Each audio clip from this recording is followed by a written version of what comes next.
સફળતા અને સાર્થકતા વચ્ચે બહુ અંતર છે. યુવાનોમાં કેવું છે કે સફળતા કોને માને છે કે મારી પાસે સારું ઘર છે, સારો બંગલો છે, પૈસા વાપરતા પહેલા મારે વિચાર નથી કરવો પડતો, એટલા પૈસા છે, ધેટ્સ મીન્સ કે હું સફળ છું. પણ જેની પાસે આ બધું છે પણ તેમ છતાં એમને અંદરથી શાંતિ નથી મળતી, તો સાચી સફળતા એટલે શું થાય? સક્સેસ ઉપર એટલા મોટિવેશનલ સ્પીકરો છે, એટલા સેમિનારો થાય છે. How to become millionaire, how to become billionaire.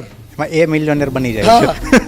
કે તમે ઓડી કરી તે ન લાવી શકો, BMW કેમ ન લાવી શકો, ફેરારી કેમ ન ફેરવી શકો, અમેરિકામાં બંગલો કેમ ન બનાવી શકો, તમારું પોતાનું હેલિકોપ્ટર કે ચાર્ટર્ડ ફ્લાઇટ કેમ ન હોઈ શકે. પણ સફળતા એ કેવળ લૌકિક નથી, એના પેરામીટર્સ અલગ અલગ છે. સફળતા એક સાથે માપી ન શકાય, એક સાથે આંકી ન શકાય. તો સારો બંગલો, સારી ગાડી, સારું સ્ટેટસ, લક્ઝરી, સાધનો, એ દુનિયા તમને ઓળખે, એ લૌકિક એક સક્સેસ છે. પણ સફળતા અને સાર્થકતા વચ્ચે બહુ અંતર છે. સાર્થકતા એ જીવનની સાચી સફળતા છે.